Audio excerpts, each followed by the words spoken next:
Good afternoon, everybody. My name is Bernice Wilson. I'm actually quite nervous. Can you hear me okay? Yes. I had some slides to show you, basically to give you an idea of where I came from with regards to my art and how I got to the work that's around you today. I'd first of all like to thank everybody very much for the invite.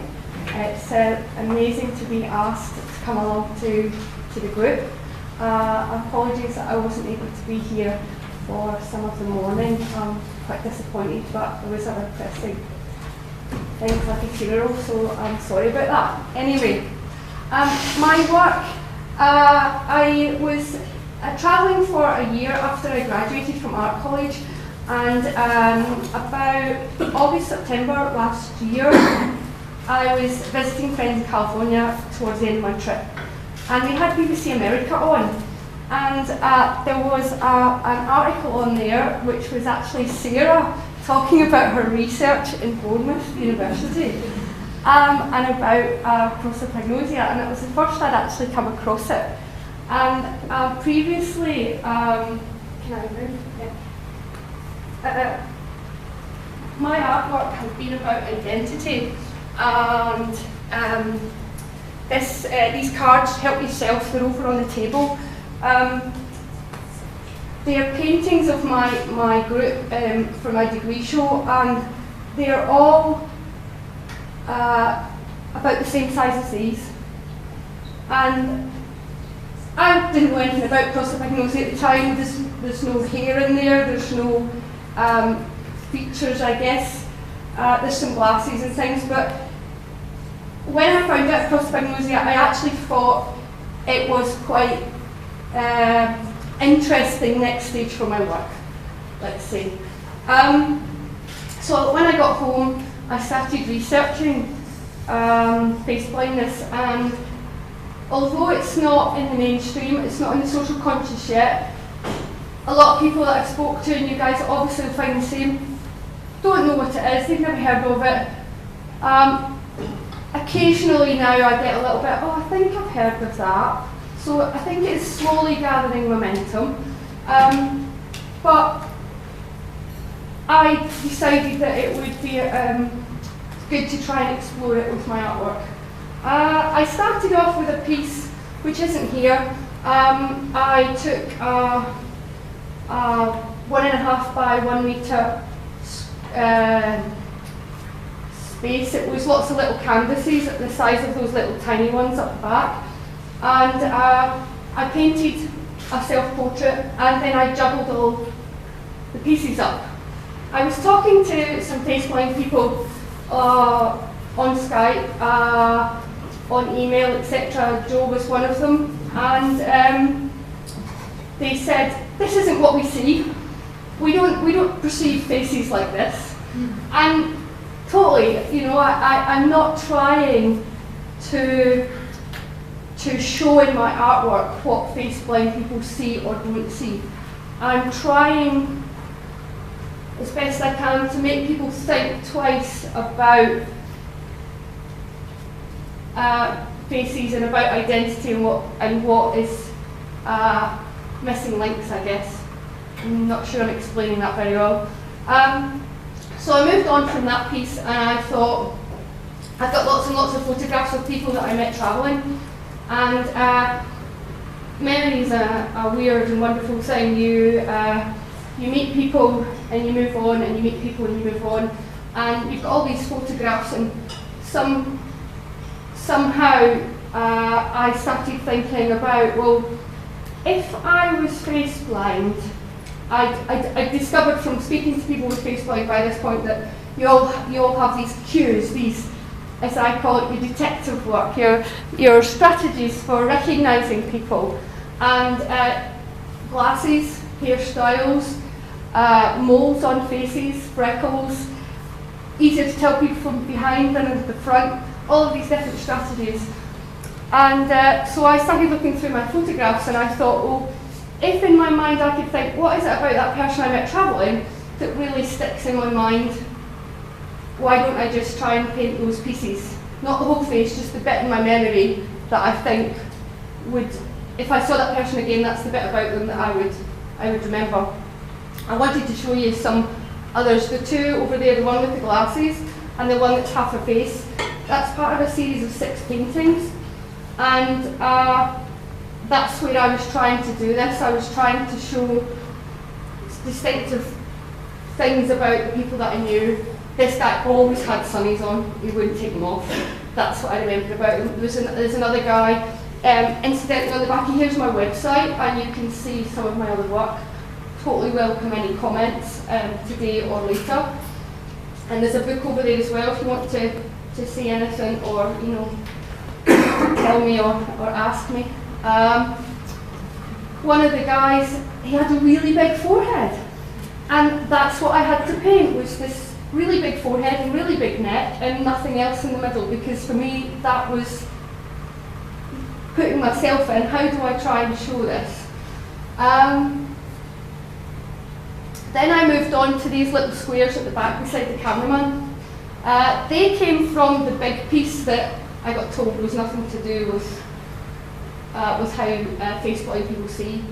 And what I did there was, again, similar to those ones, I said, what if I tried to think about a section of a face? Would that help me? Is that something that face blind people do? Look at the hair or look at the mouth or look at... And again, I'm just trying to convey what you might be doing to people that don't have face blindness. And there's, I think there's 9 or 12 of those, can't remember exactly.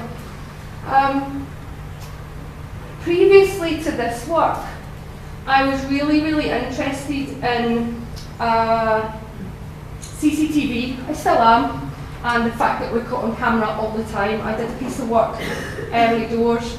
I walked from, or I travelled from where I was living in Reading into central St Martin's along at Chancross Road, and I passed 340 CCTV cameras in the space of an hour and 10 minutes. And I actually got stopped outside John Lewis and asked to destroy the photographs because I was taking photographs of their cameras, and they thought I was casing the joint. But I'm really interested in this fact that these cameras are trying really hard to capture faces, recognise faces, and work out who is or might be a criminal. And it goes way back to when we first invented fingerprints and cameras and mugshots, and all of that is all in the history of the work that I've done. And so these circles, these pieces of work here, that one's called, is this how I look to you? And that's me asking the face blind person. And this one is called, is this how I look to me? Because I don't have face blindness, and there's a little bit more recognition in here. And then I have another one which I didn't bring with me, which is called, is this how I look to the machine? Which is where I've gone full circle with my work. And it's the measured kind of distances, that the computerised version of trying to work out who people are, and recognising people through, you know, for criminal activities or whatever on the CCTV cameras. This came out of knowing that the facial recognition software was coming in, and also from some of the tests that Sarah has done in the past, or that I saw where you were thinking that, or I missed some of your talk, I'm so sorry, that people who have face blindness are not necessarily looking at the key features on the face to actually help them recall in their memory who a person is, whereas people like that don't have it in theory are supposed to be able to do this kind of triangle looking at the face, the nose and the mouth.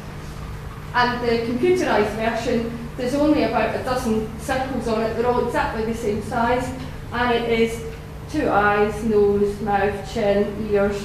It's very measured and etc.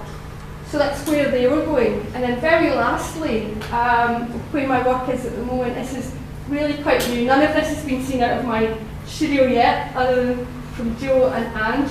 But the work at the back, the two crowds, if you like, there's one that's photographs and there's one that's cartoon. These haven't been seen at all yet. These are studies, I'm not really sure where they're going yet. I'm more than welcome feedback or suggestions.